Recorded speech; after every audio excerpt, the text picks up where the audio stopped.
des autres. La Clairefontaine. L'affaire du Ramsès III.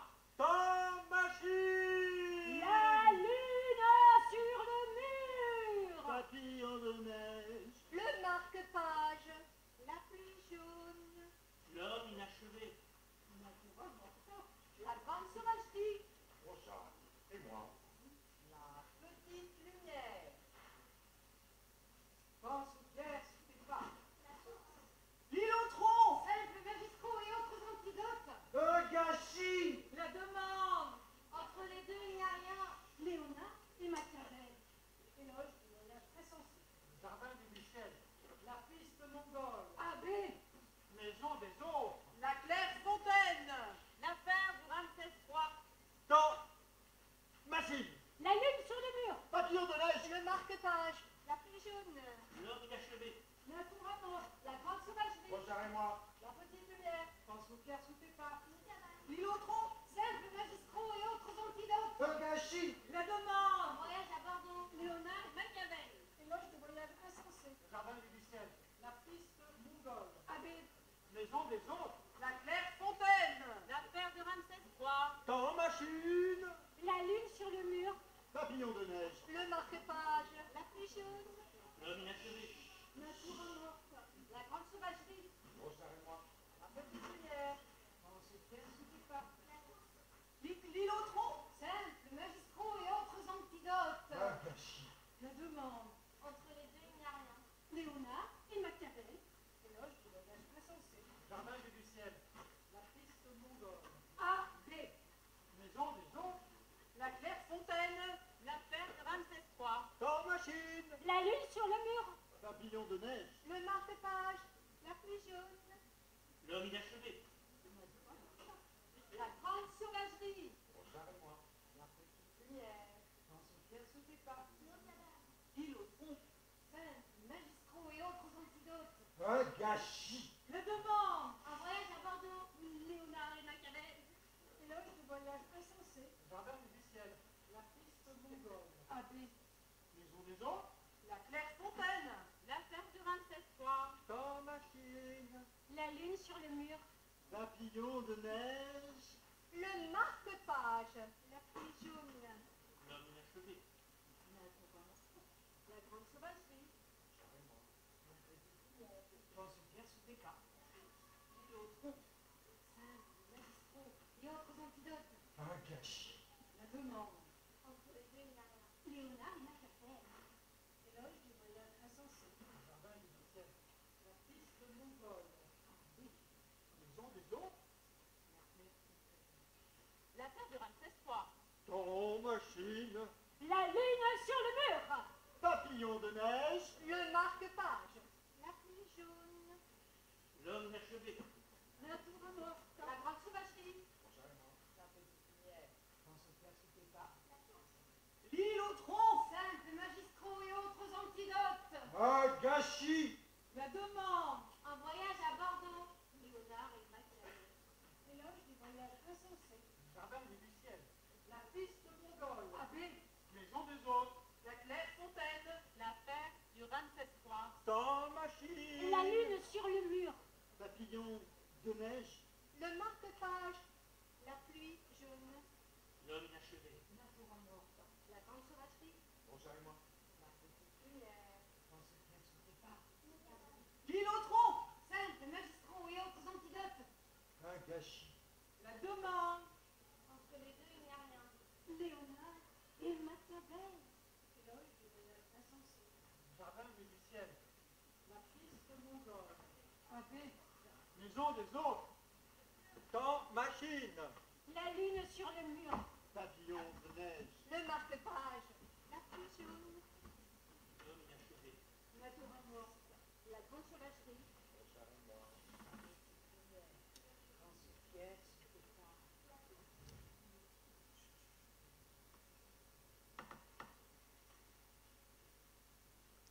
Quel âge avons-nous? 13 ans?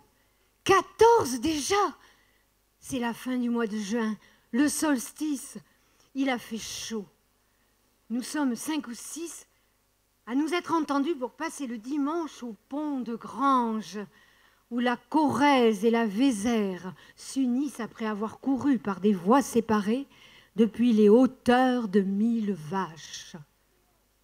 L'étreinte de la terre, qui est continuelle sur toute la profondeur du département, se relâche ici. On se surprend à respirer, on se sent presque gai. C'est que le pays change, qu'on va le quitter. Pierre Bergougnoux, simples, magistraux et autres antidotes. C'est que le pays change, qu'on va le quitter. Un peu plus loin, c'est le Périgord. Il me semble que nous sommes tout le matin à prendre le soleil sur une estacade, libre comme je ne me rappelle pas l'avoir été auparavant, étourdi de la fin des classes, du jour glorieux, de la respiration plus ample qui nous vient, du premier émoi de nos adolescences, ivre des parfums de verdure fraîche et d'eau. C'est le milieu de l'après-midi lorsque l'un d'entre nous s'immerge avec circonspection au pied de l'estacade et que nous plongeons, nous, tous avec de grands gestes, des cris dans la seconde qui suit. La rivière participe de l'aménité de l'imminente Aquitaine, de l'exubérance tropicale du tabac, du sorgho, qu'on découvre juste après l'Arche, où commence le département de la Dordogne. Elle est double à l'aval du pont qui marque le confluent, plus profonde, mystérieuse. Toujours est-il que nous nous trouvons préférable de nous ébattre, riant et gosillés, de l'ombre des berges vers le mi-temps du lit qui est infusé de soleil et de nouveau sous les palmes et les rinceaux de juin. C'est au déclin de l'après-midi, lorsque ce jour, lui aussi, va finir, passer, que je manque me laisser aller. Je dépasse les chancrures de sable fin où nous prenons pied pour regagner l'estacade, recommencer notre manège. Je n'ai pas envie que tout revienne. Je ne souhaite pas retrouver l'inamovible automne des murs, la couleur sinistre qu'il donne aux pensées, l'oppression. Jamais l'occasion n'a été si belle. Il fait bon, la nuit sera douce, chargée d'étoiles. Le courant porte si bien qu'il suffit d'un léger mouvement du bras, comme Manon les dormeurs, pour se soutenir. On pourrait sommeiller dans l'eau tant elle est amie. J'ai laissé passer la langue de sable, la berge s'est relevée, j'aperçois au passage les couches de galets des anciens lits, les racines des aulnes, la doublure des mousses, avant qu'un lent tourbillon ne m'expédie dans l'axe du lit. Les cris et les rires s'estompent. Il m'est venu une soudaine gravité. Une porte s'ouvre sur une liberté vertigineuse, un temps nouveau, en pente douce. En continuant, j'atteindrai Terrasson, Condat. Ensuite, je ne sais plus. Et l'immensité où je vais me perdre, la nuit qui vient, m'exalte puissamment.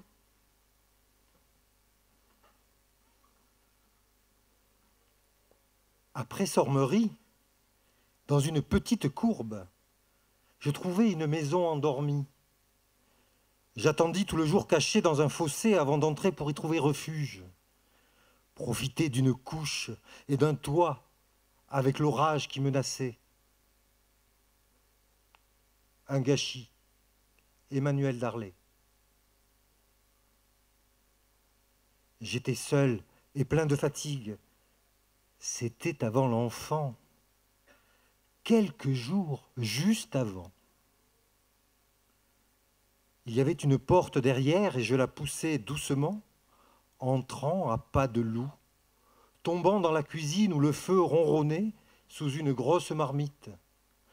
J'avançai à tâtons, ne voulant rien bousculer, et j'entrai dans une pièce où brûlait une chandelle, avec une vieille à côté, bouche ouverte, interdite, levant sur moi des yeux immenses.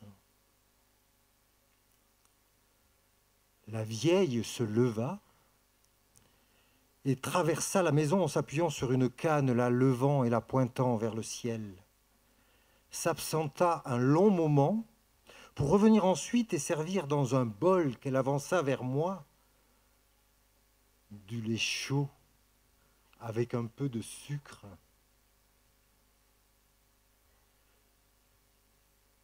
Je m'installai et je mangeai, puis j'allai m'allonger.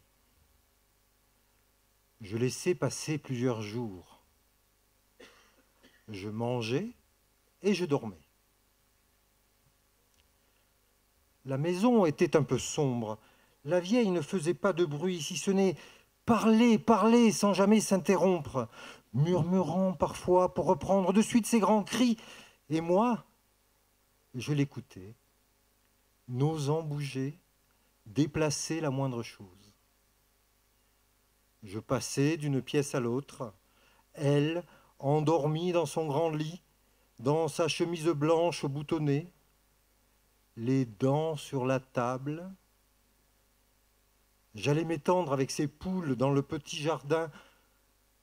Les bêtes se serraient, tremblantes et caquetantes, moi je faisais le mort. Et peu à peu, elles oubliaient et revenaient vers moi, se nichant dans mon cou, sur mon ventre, entre mes jambes, gloussant et chiant tout à leur aise.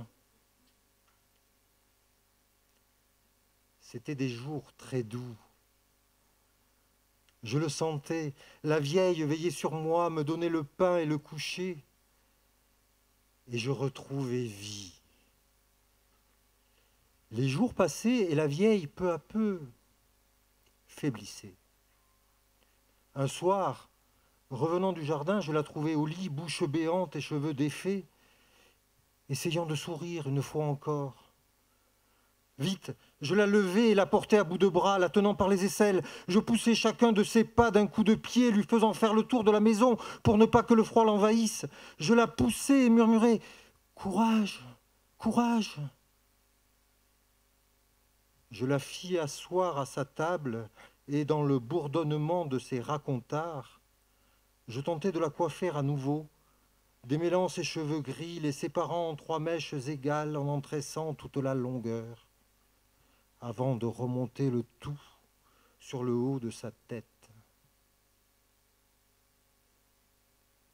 Bientôt, ma vieille s'arrêta de parler.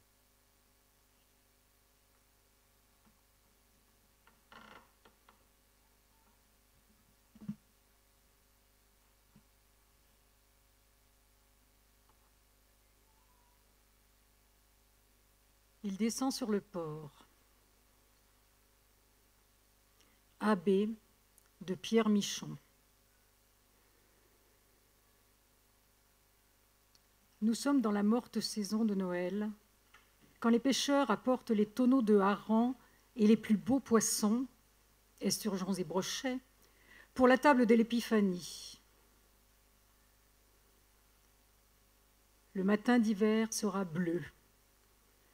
Il est déjà bleu, mais quelques brumes voyagent encore sur l'eau. De cette brume sort tout droit une barque plate où de gros poissons brillent. À l'avant de cette barque, debout, il y a une petite fille blonde à tête d'étoupe, 1000 rayons serrés, de l'or jeté sur l'argent des brochets. Elle porte le flambeau du jour. Le soleil est pour cette clarté, le bleu lui appartient. Cela ressemble à une couronne. Cela ressemble à autre chose qu'Èble connaît bien. L'abbé cherche très vite, et ce qui lui vient à l'esprit, c'est le mot « gloire ».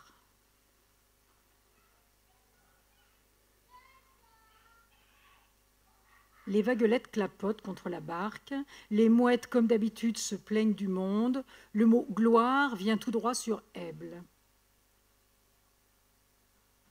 La barque aborde. Il reconnaît à l'arrière, avec sa perche, l'homme de Champagné. La petite fille saute à terre. Très vite, elle baise la main de l'abbé comme on lui a dit.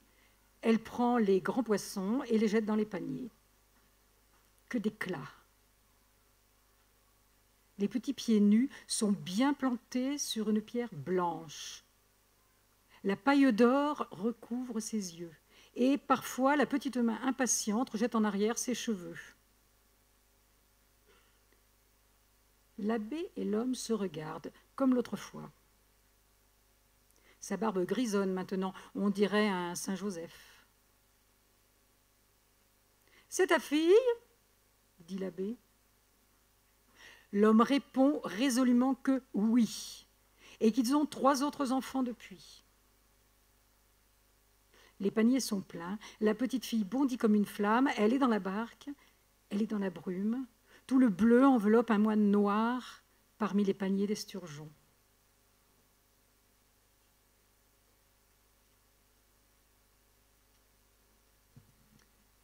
Plus tard, semaines ou années, il se sent mourir. La barque vient. Les moines voient qu'en un sursaut, il se redresse et crie. Il craint d'y voir 2 tronçons d'hommes morts.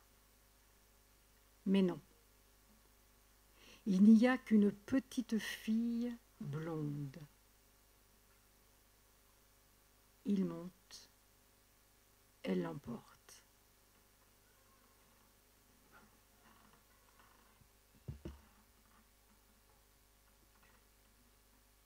Et comme de juste, je me perdis encore un coup. Je descendis, remontai, redescendis et débouchai sur la plage arrière de la classe économique, où l'on bavardait, sirotait à des petites tables, jouait aux dames, au ping-pong, aux bars, aux boules, aux quilles, aux cartes, à colin-maillard, au croquet, au mouchoir, à la piste en vol, où l'on déambulait et s'agglutinait au bastingage moins embalustré pour se montrer des points brillants ou des masses sombres dans l'espace étoilé de la nuit claire. Bref, une charmante et plutôt reposante animation. L'affaire du Ramsès III, Jacques Réda. J'avais l'impression de renaître, c'est-à-dire de renouer avec ma bonne vieille existence d'inexistant dont les événements perdent la trace.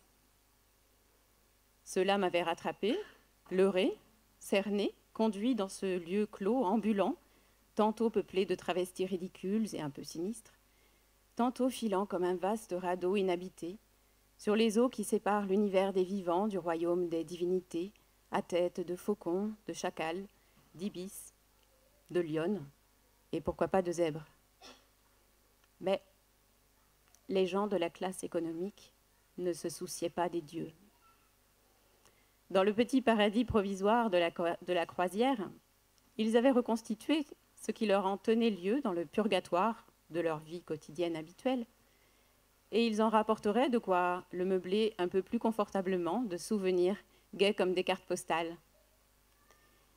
J'évoluais parmi les groupes, sans attirer le moins du monde l'attention. Je retrouvais ma chère transparence. On aurait pu me prendre pour un autre sans se tromper. Un fauteuil à bascule se trouva libre. Je m'y allongeai.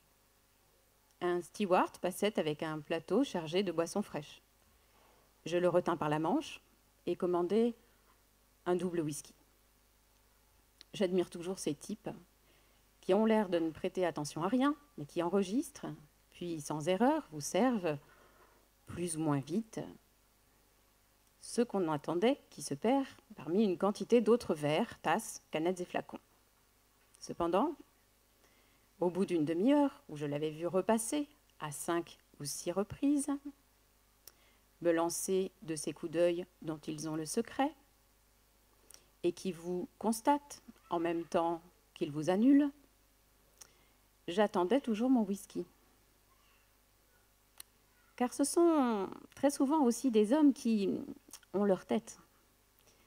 Peut-être la mienne ne lui disait-elle rien, ou nuance ne lui revenait-elle pas, et qui, dans le petit domaine qu'ils administrent, exercent des discriminations contre lesquelles il est vain de vouloir lutter. Ils ont alors l'art de vous rendre aussitôt antipathiques à l'ensemble des autres consommateurs. Et ils triomphent. On préfère quitter un endroit prévu pour qu'on vous y vende à boire, mais où l'on vous laisserait plutôt périr de soif que d'approcher un verre d'eau de votre tête inadmissible. Je sentais cette hostilité croître à mesure que mon intention de m'incruster s'affirmait.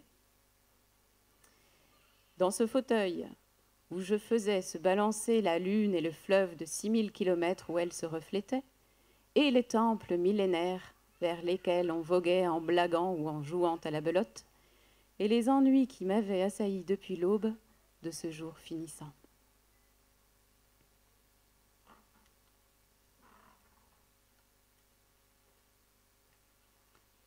David Bosc, La Clairefontaine. La tête cerclée de fer, Courbet marchait à la lisière d'un bois. À la première ébauche de sentier, il avait quitté la grande route et s'était mis à couvert. Débraillé, nauséeux, presque hagard, après son mauvais somme, il n'aurait pas voulu faire la rencontre de quelqu'un.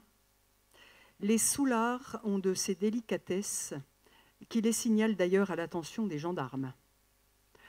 Ses pieds avaient enflé depuis plusieurs jours, l'obligeant à retirer les lacets de ses godillots, mais ça n'était pas douloureux.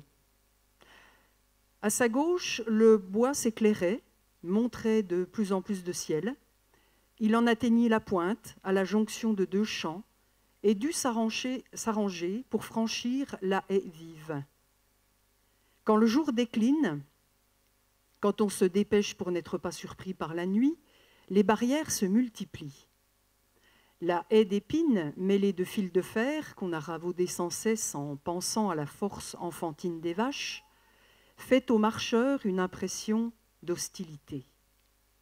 S'il trouve une chicane, un portillon ou une marche de franchissement, il se posera encore cette question au moment de passer. Suis-je sorti ou suis-je entré? L'intrusion a-t-elle cessé ou vais-je l'aggraver en avançant? Voici des vaches, au point le moins ombreux du vaste enclos. Les animaux d'élevage ne savent pas que nous les mangeons. La vache que le paysan pousse ne sait pas que nous allons la battre, que nous préméditons de la dévorer. A-t-on jamais surpris un murmure de mise en garde parmi les vaches? Aucun témoignage. L'information ne circule pas. Apercevant le gros homme, les bêtes se tournèrent lentement vers la sortie, les veaux couchés se relevèrent, Courbet marcha dans la même direction. Les traces de sabots se resserraient en entonnoir jusqu'au grand portail. Une ficelle nouée, c'est là tout le sortilège qui maintenait captifs les monstres à cornes. Courbet eut un indicible soulagement à retrouver la route. Il s'assit sur le talus, ramassa une pierre et détacha de ses chaussures la terre qui s'y était agglomérée. Le sol dur et damé, le crissement des gravillons, quelle légèreté soudain dans la démarche. Le chemin descendait par degrés, lentement, avant d'entrer tête basse dans une forêt de hêtres. Tout au sommet des frondaisons vert tendre, d'innombrables oiseaux réglaient leurs affaires d'oiseaux. Amour, querelle, éducation, commerce. C'étaient là-haut les grands boulevards au beau jour d'une ville populeuse.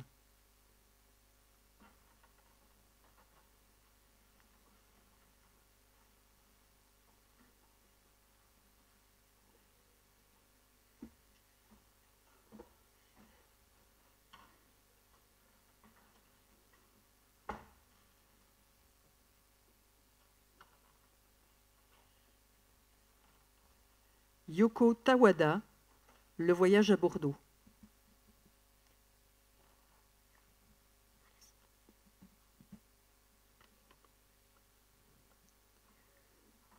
En ce jour, clair et sec d'été, à midi exactement, le train dans lequel Yuna était montée à Bruxelles entra en gare de Bordeaux. Sur le quai, elle chercha un homme qu'elle n'avait jamais vu de sa vie. Les passagers formaient un corps liquide, se dirigeant vers la sortie. Yuna, elle, s'arrêta et regarda autour d'elle. Finalement, il ne resta plus qu'elle et un jeune électromécanicien qui posa par terre sa boîte à outils avant d'ouvrir la porte peinte en gris d'un local. Yuna entra dans le hall de la gare, aussi haut qu'une cathédrale. Les pétarades de la valise qu'elle tirait, les cliquetis de vaisselle dans la brasserie et les voyelles lancées par les voyageurs se mêlaient en un nuage sonore au-dessus des têtes. Yuna jeta un regard autour d'elle, mais n'aperçut aucun homme qui pût être Maurice. 3 jours avant, Yuna avait reçu le dernier mail de Maurice. I search you at the station. J'irai te chercher à la gare. Tout comme la plupart des grandes gares de ce monde, la gare de Bordeaux-Saint-Jean était construite de telle façon qu'on s'y manquait facilement. Un labyrinthe, pensa Yuna. Il faut que je laisse un fil de soie rouge derrière moi si je veux qu'il me trouve.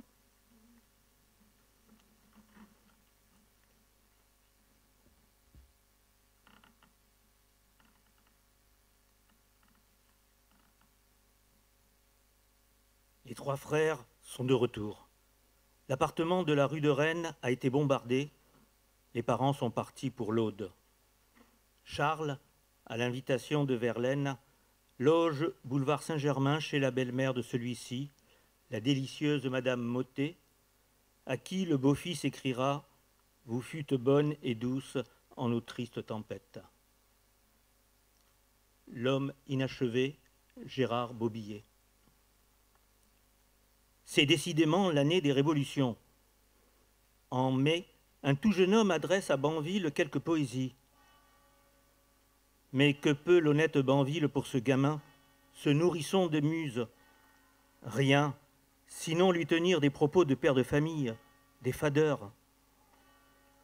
Le jeune homme écrit alors à Verlaine qui lit, relit, s'effare, partage ses lectures avec Charles et quelques autres qui, eux aussi, s'émerveillent. Dès lors, tout va très vite.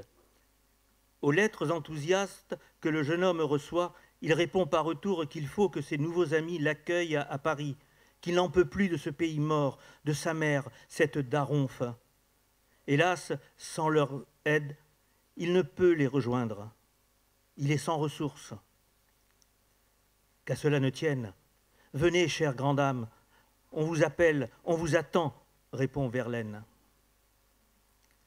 En fin septembre, Verlaine et Charles sont gare de l'Est. Dans quelques instants, ils salueront le prodige. Le train s'immobilise et dépose son lot de voyageurs. Les têtes de ces deux-là, comme le font les dindons, picorent le vide à la recherche de la silhouette attendue. En vain. Il faut se rendre à l'évidence. Celui de Charleville n'est pas là.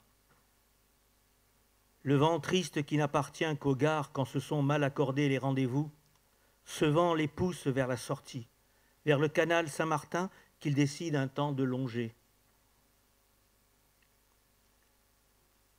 Ils arrivent finalement rue Nicolet, où l'invité, déviant dans ce domaine aussi lors du lancement des rythmes classiques, les a précédés.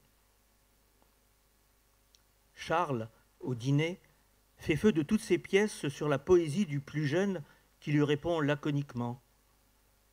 Il vient de douter, peut-être même de conclure que Charleville est partout, que tous sont Isambard, excepté Verlaine que ce prélude déjà gracie. L'âme de Rimbaud, bleuie au feu de ces anodines soirées, se durcit, s'affûte, s'effile, pour devenir bientôt la plus haute lame de la poétique moderne.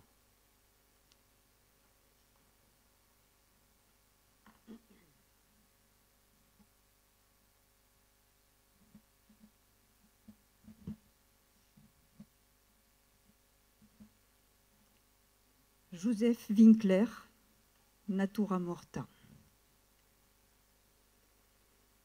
Un bouquet de romarin dépassée d'un grand sac en plastique rempli de grosses pêches blanches et d'abricots, avec lequel une jeune femme, manquant la barre dans le tram, frôla la chevelure rêche d'une femme d'un certain âge portant une longue cicatrice à la jambe gauche et qui hochait la tête en suivant de son index humecté de salive les hiéroglyphes d'une publicité Coca-Cola « Il gusto è tutto light » collée sur la vitrine du circolare orange.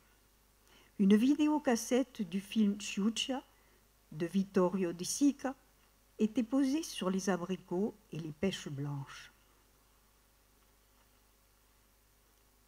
Vêtu d'un maillot de corps blanc où était imprimée une photo des Beatles, le fils de la marchande de figues, le garçon de 16 ans aux longs cils noirs, était debout dans la partie avant du circolare, tout près du conducteur.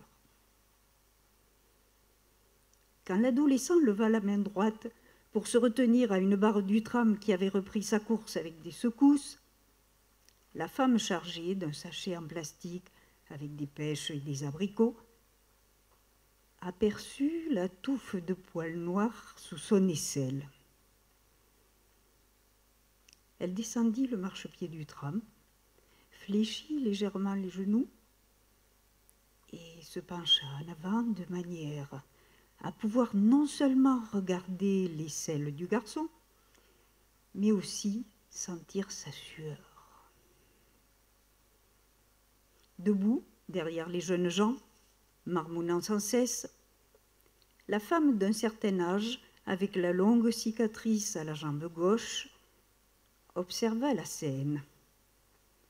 Curieuse, d'abord, puis, perplexe, regarda d'un air hargneux, les sourcils froncés, la jeune femme avec les fruits et la vidéocassette, qui se rapprochait de plus en plus du garçon. Et ne la quitta plus des yeux, jusqu'à l'arrêt où elle descendit du circolare, sans manquer de s'écrier « Madonna, Madonna !» vers l'intérieur du tram, avant de s'engager dans la rue d'un pas résolu.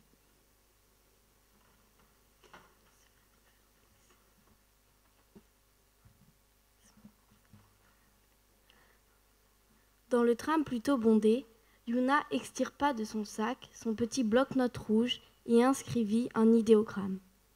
Maurice opina de la tête d'un air compréhensif, comme s'il savait ce qu'elle avait écrit. À la différence de Maurice, la plupart des gens qui voyaient Yuna écrire lui demandaient ce qu'elle écrivait. « Je veux noter tout ce qui m'arrive, mais il arrive tant de choses, et tant de choses simultanément, que je n'écris pas des phrases, mais rien qu'un idéogramme par histoire. Ensuite, si je le désentortille, chaque signe donne naissance à une longue histoire. » Yoko Tawada, Le voyage à Bordeaux. Il faisait une chaleur étouffante dans le tram. Maurice portait un pull vert en laine marron foncé, alors que tous les autres passagers étaient habillés de vêtements aérés, clairs et fins. Les femmes qui habillent leur mari en laine marron veulent faire de lui un nounours, avait dit René un jour à Yuna. Yuna n'avait pas su réagir autrement qu'avec impertinence, peut-être par manque d'assurance face à un sujet peu familier. Après avoir jonglé 2 secondes dans sa tête avec diverses balles pensées, elle avait dit « Eh oui, à Hambourg, les ours ont bel et bien disparu. À la place, on a un animal empaillé pour mari. Mais il me semble qu'ils n'ont pas encore disparu en France. »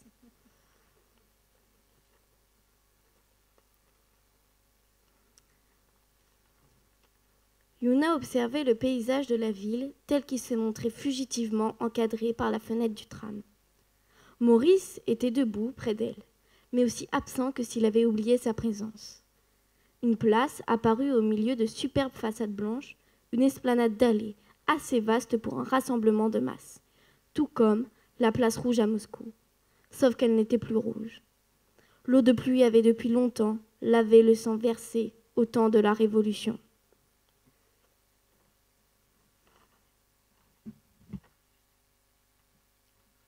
François Bon, temps machine.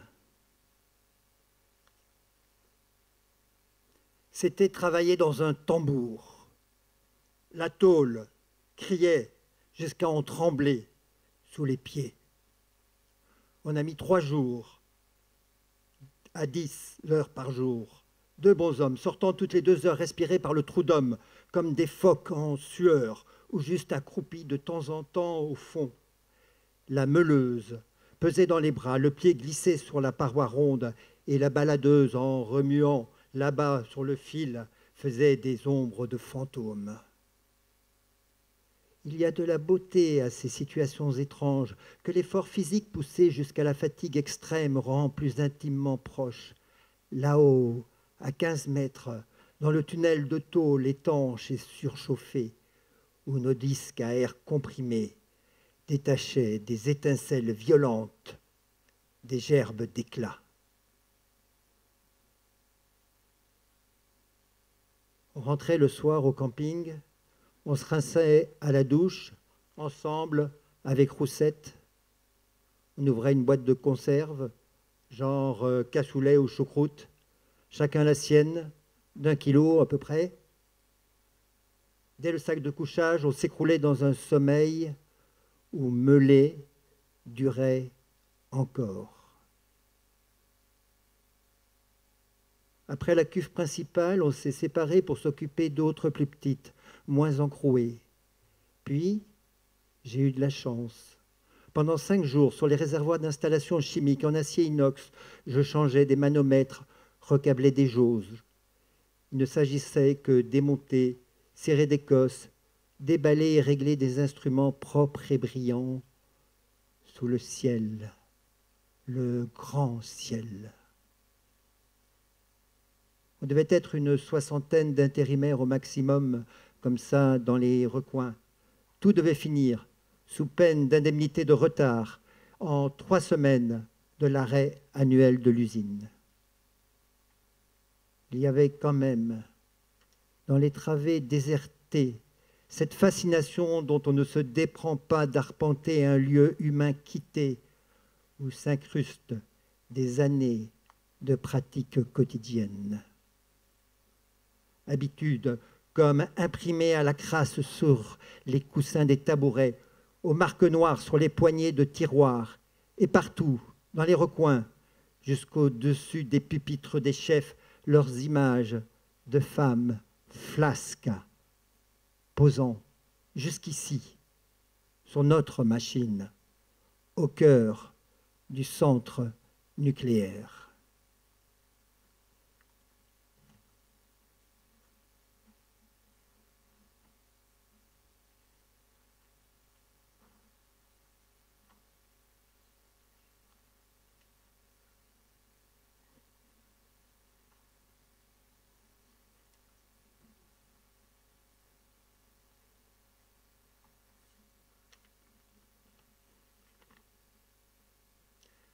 De l'extérieur, on frappa doucement à la porte.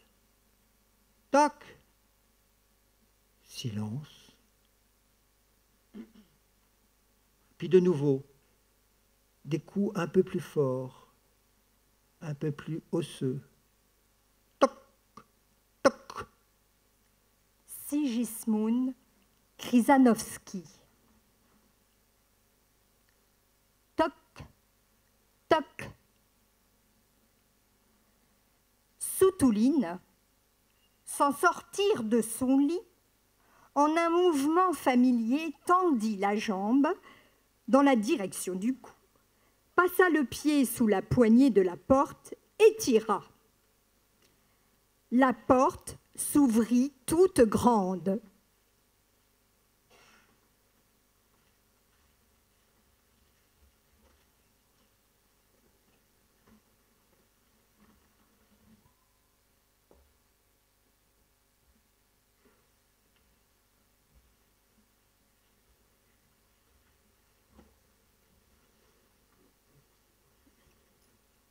C'est bien ça, une boîte d'allumettes. La porte s'ouvrit toute grande. Sur le seuil se tenait, la tête heurtant le linteau, un homme très grand et blême, couleur de ce crépuscule qui s'insinuait par la fenêtre.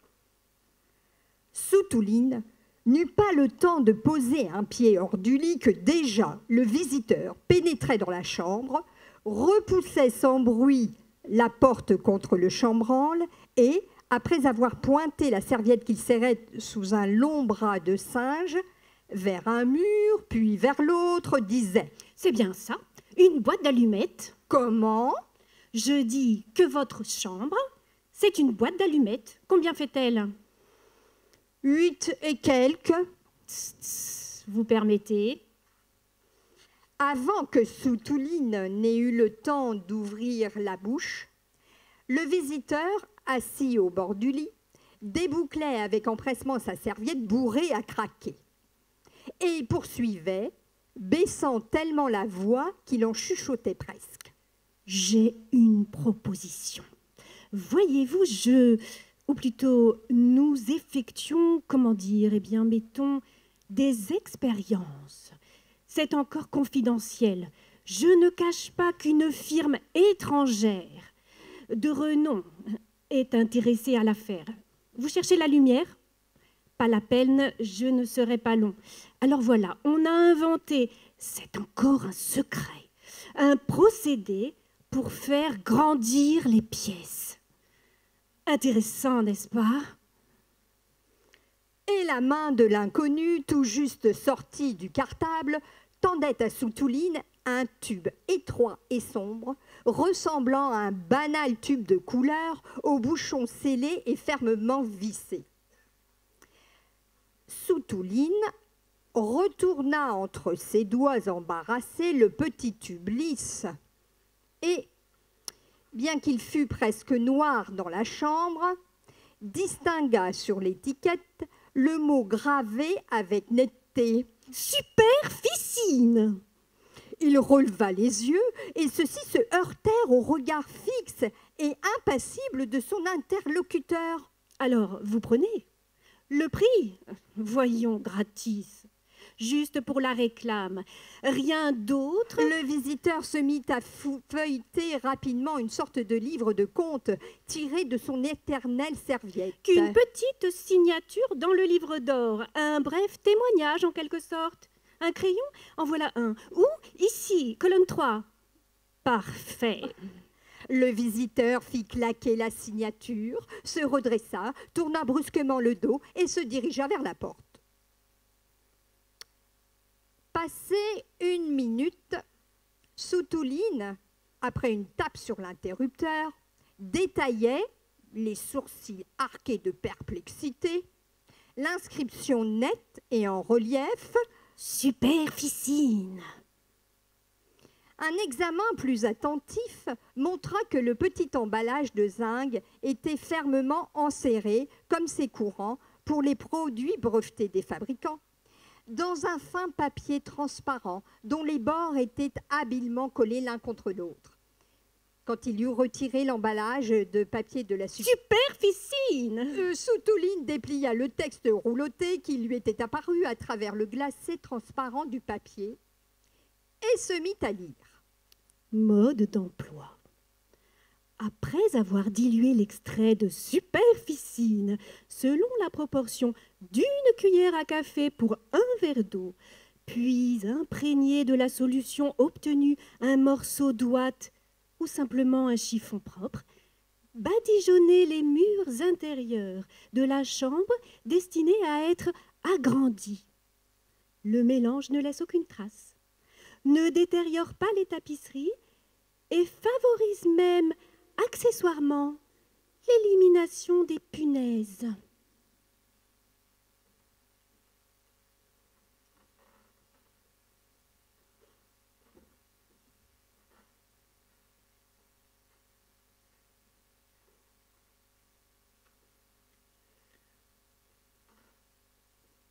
En prévision de l'hiver, il lui fit faire des bottines et commanda pour ses jupes une aune de futaine, 7 sols, à quoi il ajouta 4 sols, une aune de toile bleue pour 2 corsages du dimanche. Michel Desbordes la demande. Il lui demanda si elle avait assez de coiffes et de chaperons. Elle dit que tout allait bien comme ça et qu'il ne devait pas se soucier d'elle. Il dessinait à nouveau. Doigts raidis sur le crayon, il reprenait le travail de San Spirito et Santa Maria Novella. Les corps nus, dépouillés, ouverts, puis dessinés tout un hiver dans la nuit des caves. Arpentant les salles dans le bruit rauque des voix et l'odeur aigre des grabats, il était venu les trouver avant qu'il meure. Il voulait savoir, comprendre. Parfois, il dormait.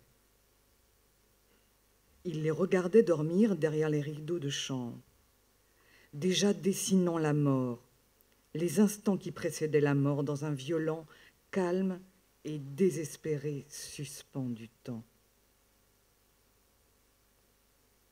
Plus tard, il les ouvrait par le milieu, hommes, femmes, enfants, et parfois dans le ventre des femmes, l'enfant mort avec elles, recroquevillé comme consentant. Il les dessinait. Il se souvenait d'eux quand il parlait, quand il tendait la main.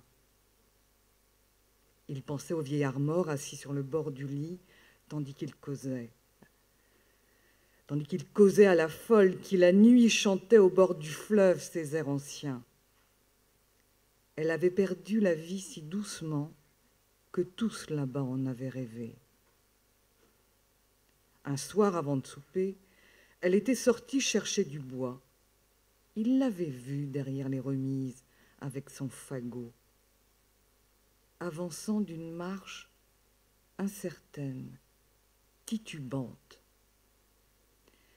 Ni de la hanche, ni la jambe ne suivaient la foulée. Elle boitait à travers les terrasses. Elle passa devant lui, puis d'un bruit sec, elle cassa le bois. Poignée après poignée, le glissa sous les bûches. Elle n'avait rien dit. La nuit tombait doucement. Bientôt, elle recueillerait les braises pour les bassinoires. Quand elle se tourna vers lui, il croisa sur sa poitrine la vieille pelisse et ferma les yeux.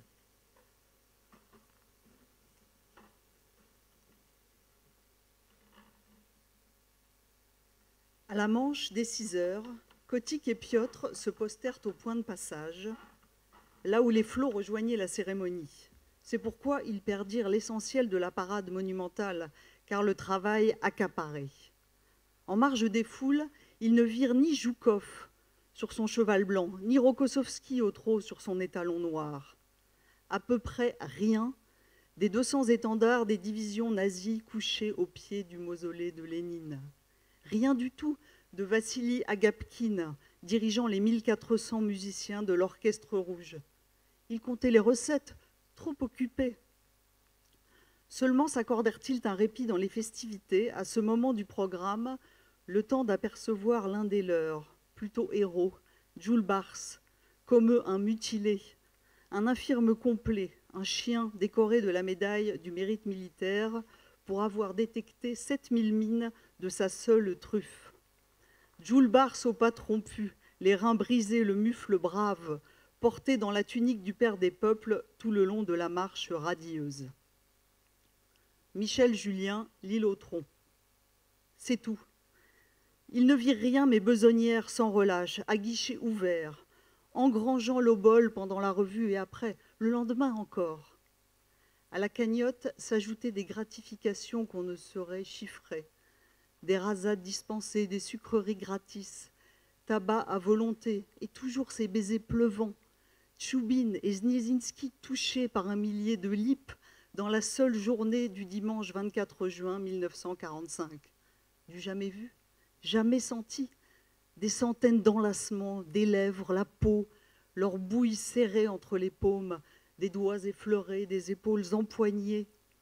Un printemps à l'été, des pleurs véritables et d'autres pour le débordement, des odeurs collectives, des parfums de jeunes femmes ou des mains moins jeunes, des mères et des bras d'hommes aussi.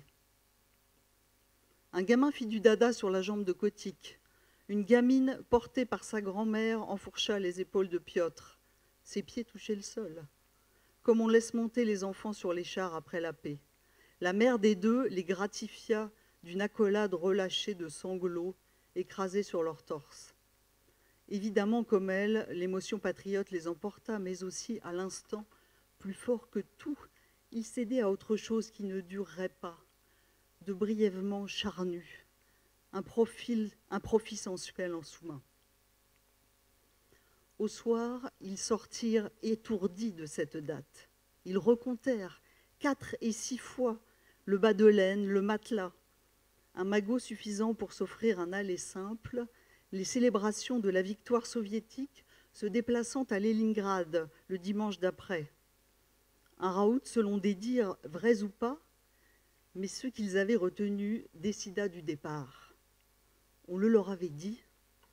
À la parade, parmi d'autres bataillons, défilerait le GV 46 NBAP Taman, une grande nouvelle, le Taman. En clair, le 46e régiment de bombardiers de nuit, escadron d'aviatrices qu'avait rejoint Natalia Fyodorovna Meklin.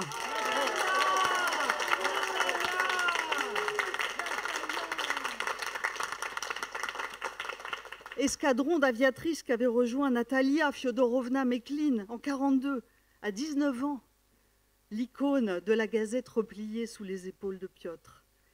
Elle y serait, il la verrait, peut-être l'approcherait. Ils quittèrent Moscou le mardi, plein les poches.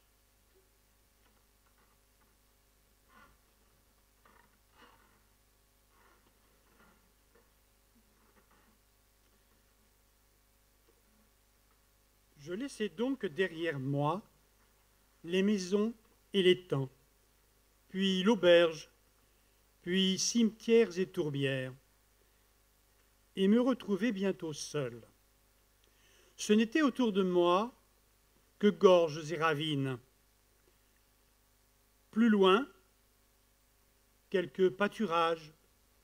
Plus loin encore, l'arête des montagnes.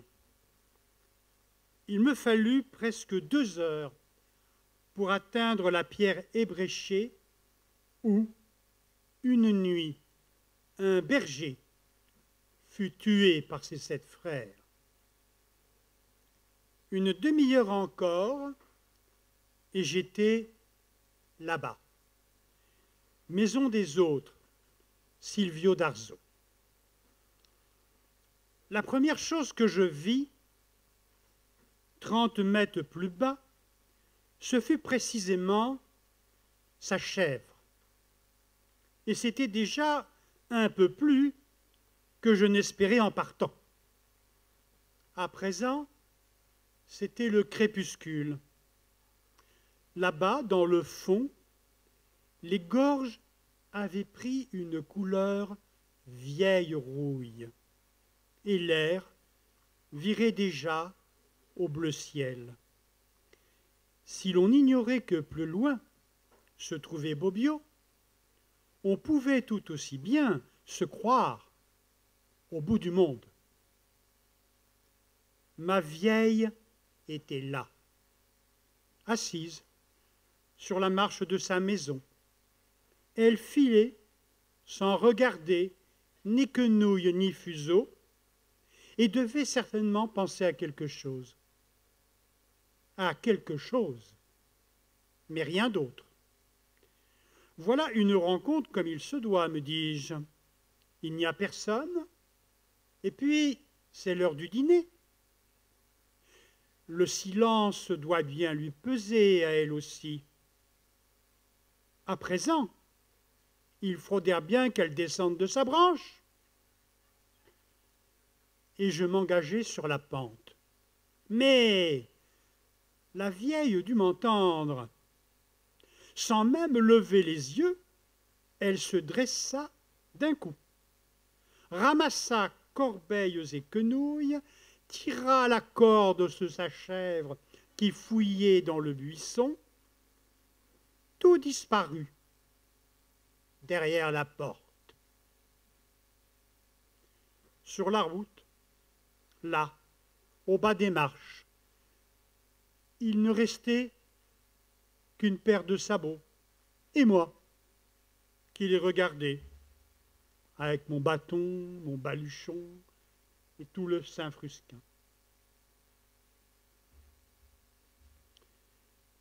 Je n'avais pas l'intention, une fois de plus, de faire rire les arts alentours, d'autant que j'entendais, oui, j'entendais, que de l'autre côté de la petite porte, elle continuait à écouter.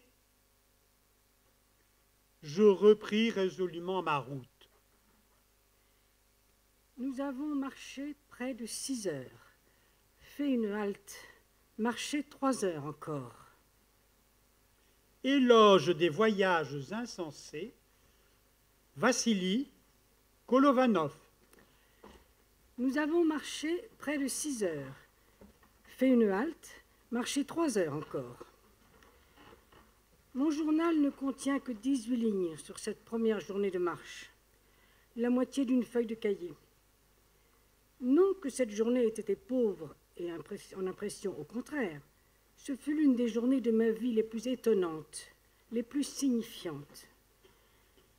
J'étais tout simplement très fatiguée et ne savais quoi noter, ni comment le faire, ni quelle langue employer. La langue du journal, presque banale, en témoigne. Cimetière de vieux croyants, rivage de racines d'or, fond de cour, fond de mer primaire, rivage de troncs d'arbres, rivage des pierres découpées en tranches de fromage. Berge aux petites fleurs bleues, lilas. 2 signes. Ultime effort de Petka. Monde vierge. Perte du sens de réel. Sentiment que tout ce qui m'arrive aujourd'hui n'aurait jamais pu arriver dans aucune autre circonstance. Mais que c'est arrivé. Propositions purement indicatives, qui ne sont même pas là pour exprimer une pensée élaborée, mais des signes, avec plus ou moins de concision, ce que les yeux découvrent. Cela. Image élémentaire d'une langue espace. Je savais que pour décrire l'expédition, j'aurais besoin d'un autre langage, autre que tous ceux qui, existant à l'intérieur de la langue, me sont plus ou moins connus. Je comprenais qu'une langue où ont été mis sur orbite des mots tels que conversion et convergence ne me serait d'aucune utilité pour décrire la berge aux petites fleurs lilas. Mais à vrai dire, je ne m'attendais pas à être acculée à une rupture aussi profonde, à une telle impuissance d'enfant. La berge aux petites fleurs lilas, on dirait vraiment un babil enfantin, imprécis, approximatif. En fait, ces petites fleurs n'ont même pas de nom, et qu'on me tue si j'arrive aujourd'hui à dire de quelle fleur il s'agissait. Tout ce que je sais, c'est que ce n'étaient ni des myosotis, ni des campanules, ni des gentianes, mais des fleurs, que l'on pourrait dire lilas. Quelle fleur exactement? Je l'ignore. C'est excusable.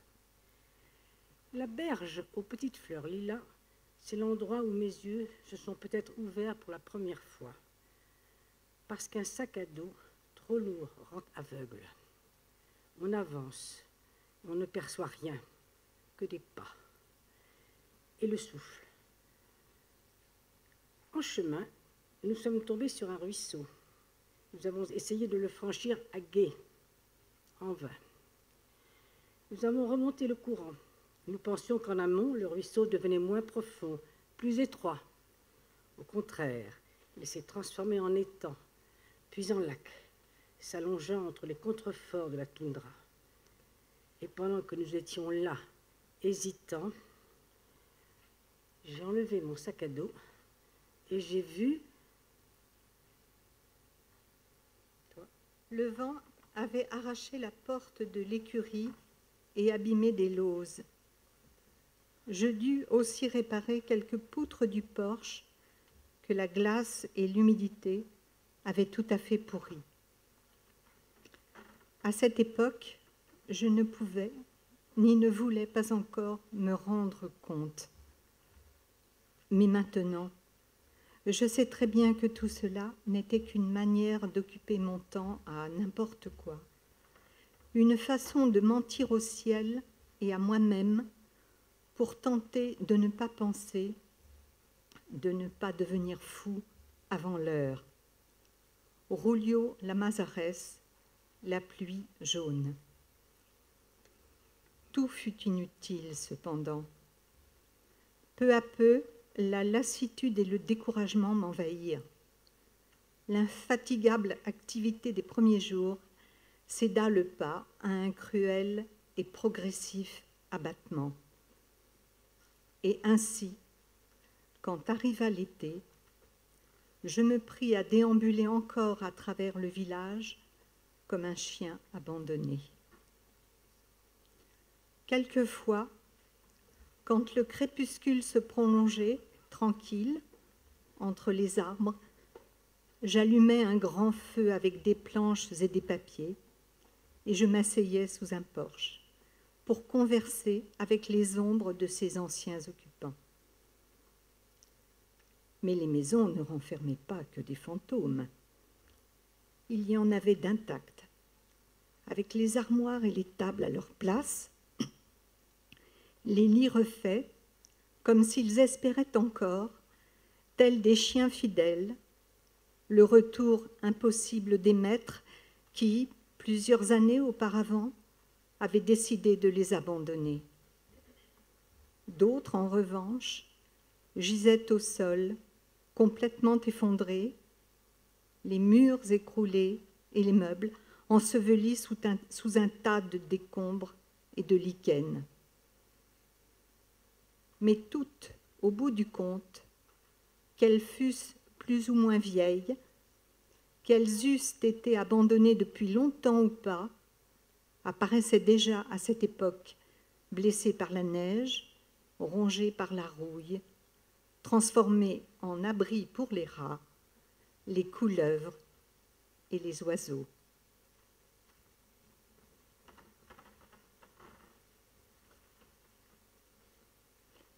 La lune sur le mur. Anna Maria Ortensi. Il était 10 heures du soir. Il pleuvait. Il faisait du vent. Ce n'était certes pas un temps pour une visite. On comprenait tout de suite qu'il ne s'agissait pas de cela, mais d'un appel au secours. Emiliuccio Noto se tenait debout dans leur salon comme un monsieur qui meurt. Tantine, comme je suis content de vous voir. Merci de m'avoir fait entrer. Tatan, quelle belle maison vous avez. Toute rouge et verte. Elle n'était pas comme ça la dernière fois que je suis venu. Vous avez aussi la télévision. Non, je n'ai pas écrit. Pardonnez-moi. Je pensais toujours revenir et puis je repoussais. Je ne suis de retour que maintenant. Quel métier fais-tu? Nous ne savons rien. Bah, un peu tous les métiers. Mais maintenant, ça va. J'ai une situation. En août, je dois me marier. Avec qui? Une jeune fille de l'usine, Annie. Et tu sais, ma tante, on s'aime à la folie. Ses parents aussi voient ce mariage d'un bon œil. Annie est slave.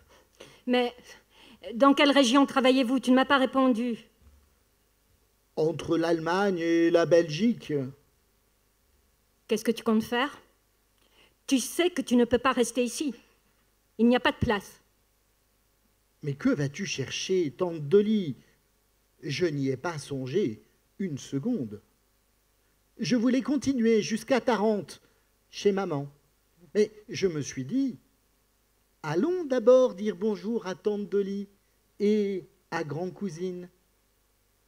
Si tu permets, j'enlève mes chaussures. Fais donc. Si tu savais, tantine, comme je suis fatiguée. Tu ne m'as pas demandé de mes nouvelles. Tu sais que je suis séparée de mon mari? Maintenant, je vis ici avec grand-cousine. La maison du boulevard de Clichy a été louée. Oui, je ne sais plus qui me l'a dit. Je regrette. Tu ne peux pas regretter, parce que vous, les jeunes, vous ne pensez qu'à vous-même. De toute façon, c'est comme ça. Je me suis beaucoup endurcie. Ayant dit cela, Dolly réalisa soudain, après des années d'aveuglement, l'état auquel elle se trouvait réduite. Elle n'était plus une femme, une jeune épouse heureuse. Elle se comportait exactement comme une femme d'âge moyen qui a lié sa misère à une autre misère. C'était précisément la comparaison avec Emiliuccio et, bien qu'elles fussent altérées, avec sa jeunesse et sa beauté qui lui rappelaient cela. Le temps avait passé, celui de la révolte et de la douleur aussi. Maintenant, elle était presque contente et morte. Voilà ce qu'elle était, contente et morte. Il lui sembla qu'elle le détestait.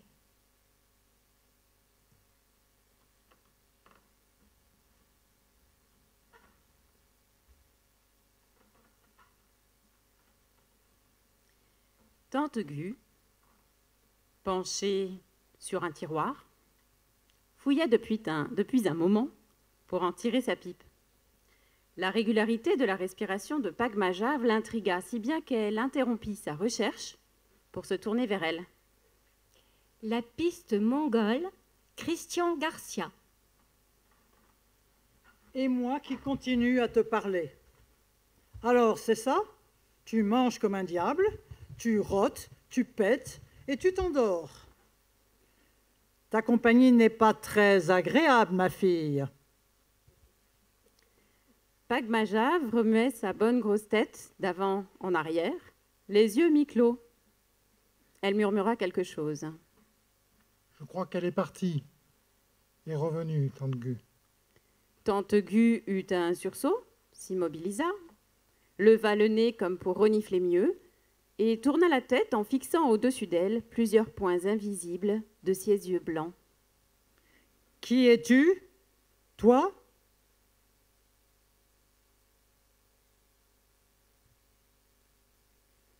Tu es le petit cousin. Je ne t'ai pas encore appelé que je sache. Il me semblait, tante Gu, mais je ne suis trompé, je suis désolé. Pagmajave continuait à dodeliner en marmonnant. Admettons. De toute façon, maintenant que tu es là, où ai-je fourré ma pipe? Elle aperçut du bout des doigts le tuyau de sa pipe, coincé entre une boîte de trombone et une liasse de vieilles photos. Grogna de satisfaction en mettant enfin la main dessus, ferma le tiroir, se dirigea vers Pagmajave, se pencha vers elle et l'examina. « Buse que je suis! Tu as raison, elle est en retour. Je n'ai jamais vu ça. Mais comment est-elle partie et quand? Elle me parlait encore il n'y a même pas une minute. Elle disait que ta mère et moi étions cousines. » C'est vrai, tante Gu. C'est une grosse cousine. J'en ai une peu maigre aussi. Elle s'appelle Putsung. Tante Gu secoua la tête et bourra sa pipe d'un âcre tabac brun. Vous êtes vraiment étonnants tous les deux. Je ne comprends plus les jeunes générations. Rien n'est dans les règles. Tu arrives avant que je te convoque, elle part et revient subitement, sans préparation et en 10 secondes de temps. Je n'ai plus qu'à disparaître. Qui a encore besoin d'une vieille bique comme moi? Bon, enfin, allons-y. Pagmajave n'avait pas cessé. Tante Gu aspergea le sol, saisit les ustensiles habituels, lui mit entre les mains son miroir sombre décoré de plumes d'aigrettes et d'os de poulet, la revêtit d'un manteau de queue de martre, la coiffa de son bonnet multicolore, pour tout dire un peu ridicule, et plaça autoritairement la pipe entre ses grosses lèvres. Puis elle frappa le tambour.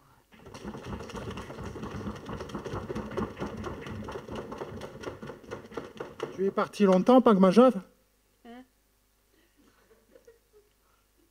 Te voilà encore, moustique?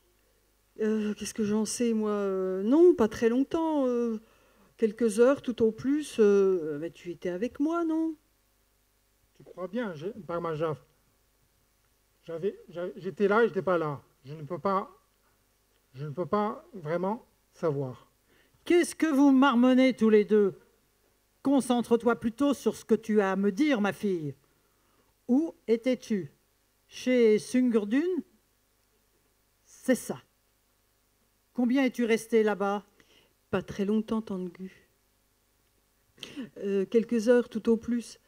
Je vous ai entendu qui me parliez une ou deux fois avant que Baruch ne m'avale. Vous m'avez appelée ma jolie. Tu sais bien, Pagmajave, c'était moi et pas moi. Quelques heures? Bon. Et que t'a-t-elle donné? Des noms, tante Gu, des noms qu'il faut que je vous récite dans la fumée. Et puis, j'aimerais entendre encore les musiques à voix de chat chinois, s'il vous plaît.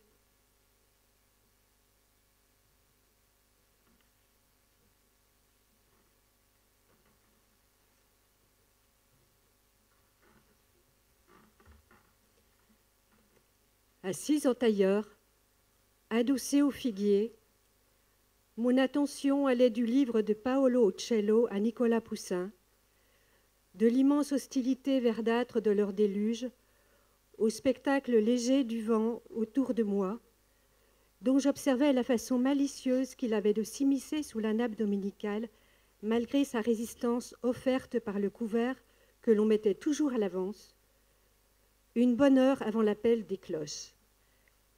La grande sauvagerie, Christophe Prado.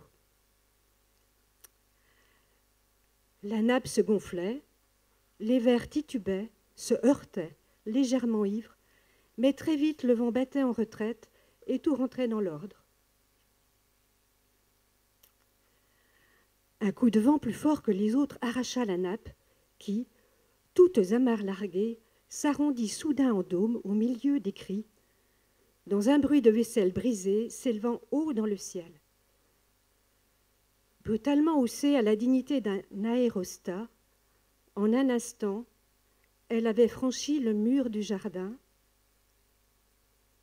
On sortit à sa suite en se bousculant, se cognant aux portes, trébuchant, les yeux fixés sur le ciel où la nappe qui flottait, rapide, légère, loin au-dessus des toits, faisait figure de fantôme, spectre, d'autant plus inquiétant que l'apparition était méridienne. On crut un instant qu'elle s'embarrasserait dans le clocher de l'église, mais le vent tournant, elle obliqua, infléchit son vol, perdant peu à peu de l'altitude pour s'échouer dans les branches des cerisiers du presbytère. Pendant que papa allait chercher une échelle et que tous s'affairaient, je restais en retrait, immobile au milieu de la place, indifférente soudain à la suite de l'aventure. Je ne sais ni comment ni pourquoi, mais toutes les apparences taquines de la divinité familière, j'entreaperçus soudain un monde, le vent, mémoire voyageuse, mêlée de sables et de pollen, se coulait, se glissait entre toutes choses, présence invisible des ailleurs. Je voyais le vent, non le jeu du vent dans les arbres, animation familière des choses immobiles, mais le vent lui-même. maelstrom confus d'images affrontées, libre circulation du regard, enveloppement des êtres et des choses dans le mouvement d'une caresse, dans le jeu brutal d'un chant de force. L'air autour de moi avait cessé d'être transparent. Je découvrais déposer en lui toute la mémoire du monde. Une architecture complexe mais non confuse, où tout avait sa place, où tout était là déjà. Tout ce qu'il me serait donné de voir pendant la décennie qu'allait durer ma vie errante. La flamme noire des cyprès corfiotes léchant d'ombre les côtes albanaises, l'ombre du vol des alouettes sur l'ondulation des dunes, la fuite éperdue des hardes de criollo sur les hauts plateaux patagoniens, ou la brusque floraison des cascatelles dans les fjords du Nordland, et tant d'autres choses encore. Tout ce qui me resterait invisible, faute de temps, force et de courage, mais que je pressentis confusément en cet instant privilégié comme une promesse, une manifestation hallucinatoire de la faim de loup, de la curiosité insatiable qui me brûlait le ventre. Qu'est-ce qui m'empêche d'aller voir ailleurs si j'y suis? Je ne suis pas né pour jouer aux quatre coins. J'ai même été marin quand j'étais jeune. Les ports, les merveilleuses putains locales, l'odeur de safran, d'huile, la différence des monnaies entre elles, la fureur des soies, la peur du couteau, bref, la discipline de la réalité. J'ai connu, je pourrais vous raconter. Rassurez-vous, même à fond de cale, je rêvais de chasse à courre. J'étais le cerf, j'étais les chiens, j'étais la voix qu'il venait d'empaumer. J'étais la reposée, j'étais le son de trompe, j'étais la nappe et l'odeur forte des tripes qui me donnaient le mal de mer. Pierre Dumayet, Brossard et moi. Il y a toujours un moment où ce qu'on rêve et ce qu'on vit, au lieu de se croiser, se cognent. Sans étincelle, mais non sans bosse. La conversation, toute conversation, est la répétition générale d'une comédie qu'on n'ose pas jouer. J'ai souvent entendu Gabriel et la femme de Brossard bavarder. Pour un ancien marin, c'est un plaisir. D'abord, on voit des mots passer. Puis l'un d'eux se pose et tous les autres qui étaient restés cachés sortent et se jettent sur lui pour lui faire avouer le sens qu'on lui a donné. Un mot ne peut pas être repris. Il a été dit et reste dit. Ce qu'il désigne n'est pas forcément clair. La femme de Brossard peut comprendre bien mieux que Gabriel un mot que Gabriel vient de dire. Le mot pédale, par exemple. La femme de Brossard avait appris par hasard qu'autrefois Gabriel s'était laissé traîner par les cheveux et que le couloir étant étroit, sa nuque avait heurté l'une des pédales d'un piano. Elle s'était évanouie et son premier amant avait eu peur. Sorti du coma, Gabriel avait effacé le choc, la nuque, le piano et même l'amant. Or, en prononçant le mot pédale, elle avait aussitôt pâli. La femme de Brossard donnerait beaucoup pour savoir si l'accident érotique avait commencé sa remontée. Mais comment formuler la question? C'est bien entendu par l'amant que la femme de Brossard avait appris l'événement. Cet amant qui nous tombe du ciel est suspect. Mais voyez la complexité de l'esprit humain, car si l'amant n'existe pas, la femme de Brossard a dû l'inventer, cette histoire. Au moment même où Gabriel, parlant de pédale, a pâli. Depuis ce jour, le mot pédale revient sans cesse dans la conversation. C'est Gabriel maintenant qui voudrait faire craquer la femme de Brossard. Hier, je me suis fâché. Je me suis contenté de dire... les personnes qui ont failli se faire tuer par leur amant dans un couloir à l'aide d'une pédale de piano sont priées de lever la main droite. Elles m'ont, l'une et l'autre, regardé de travers. Ça leur servira de leçon.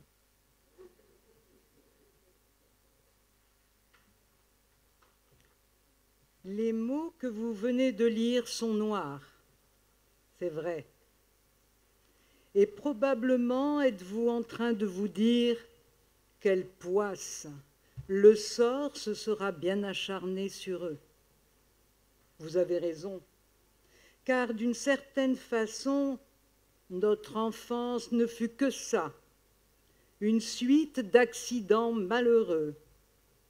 Pourtant, à l'insu de Pabst et de Mams, une drôle de langue poussait en nous, en réaction à leur langue à eux, qui rétrécissait tout.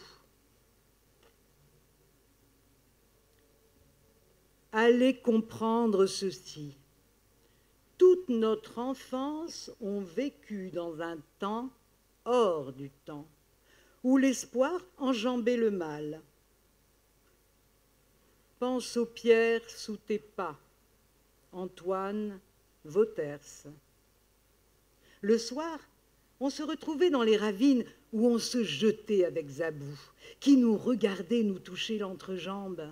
Et parfois, quand on le lui demandait, nous bourrait le slip de tout un tas de petites choses qu'on aimait follement, comme des épines, des orvées, du bois flotté, mouillé, des coquilles, de la boue, des salives. On avait besoin, au contact de ces choses, de préserver notre corps, sa lumière, sa beauté, et de se laver de tous ces mots que Pabst et Mams nous enfonçaient dans le crâne pour qu'on arrive, c'est ce qu'ils disaient, à devenir quelqu'un, des travailleurs, des gens bien.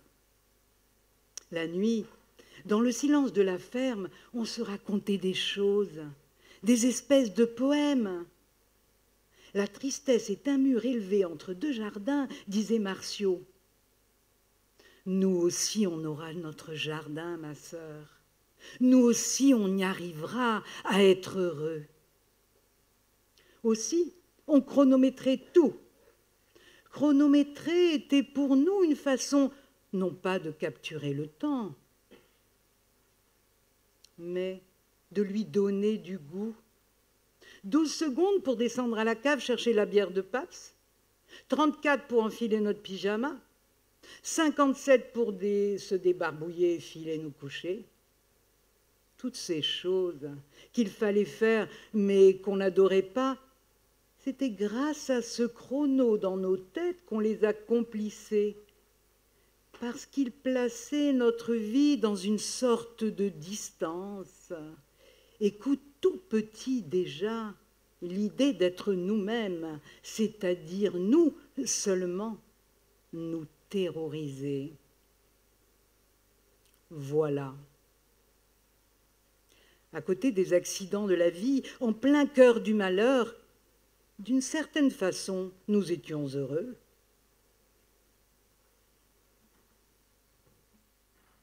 Je ne m'étais pas trompée. Il se passe quelque chose d'énorme dans le ciel, dans ces petits cerveaux de quelques grammes qui traversent l'espace comme des flèches, dans tout ce grouillement d'ailes qui ébouriffe l'atmosphère. Les hirondelles se préparent à migrer. La petite lumière d'Antonio Moresco. Les hirondelles se préparent à migrer. En apparence, elles continuent à mener leur vie habituelle. Comme toujours, elles volent follement, poussent des cris en fendant le ciel, bec ouvert. Comme toujours, elles sortent de leurs 1000 nids invisibles, aériens, dans les chéneaux rouillés et percés, dans les trous entre les pierres et sous les toits écroulés de ce hameau hors du monde dont elles ont pris possession. Comme toujours, elles plongent en vol rasant au fil de l'eau des abreuvoirs. Et pourtant, il y a une frénésie nouvelle, une excitation nouvelle, un affolement plus grand dans leur comportement. Elles se croisent en des points beaucoup plus hauts dans le ciel, trissent encore plus fort. Qui sait ce qu'elles se disent? Qui sait ce qui se passe au sein de ces nuées de petits corps en vol? Quelle est l'étincelle qui a donné naissance à tout ça? Comment se créent les premières agrégations là-haut dans l'espace? Elles descendent en piqué, en nombre croissant, au-dessus des abreuvoirs, comme si elles faisaient des réserves d'eau, avec leur très long voyage vers qui sait où, en trissant avec des battements de leurs longues ailes affolées. Elles s'arrêtent de plus en plus nombreuses sur les arêtes des vieilles maisons en ruine, puis elles s'envolent à nouveau. On dirait qu'elles reprennent leur vie de tous les jours. On dirait que rien n'a changé, qu'aucun départ n'est en vue, qu'il a été reporté, on ne sait pour quelle raison. Il semblerait que ce soit encore trop tôt pour partir. C'est encore l'été. Mais le jour suivant, tout cet incroyable affolement reprend de plus belle. De nouveaux vols plus grands se recomposent en formation effilochée dans le ciel pour attirer les autres hirondelles encore isolées. Mais aussitôt après, ils se disloquent à nouveau. En quelques instants, chacun prend une direction différente. Mais plus haut, encore plus haut, d'autres vols se forment, et puis d'autres encore, jusqu'à ce que l'on voit soudainement les premiers grands nuages démesurés, grouillant d'hirondelles trissantes, qui se lancent dans ce voyage fou dont elles ne connaissent même pas la destination. Elles l'ont compris bien avant tout le monde là-haut, que quelque chose avait changé sur la terre, qu'il se passe quelque chose d'énorme, que l'été se termine, que d'ici peu, le ciel et la terre ne seront plus les mêmes, que commenceront l'automne, l'hiver,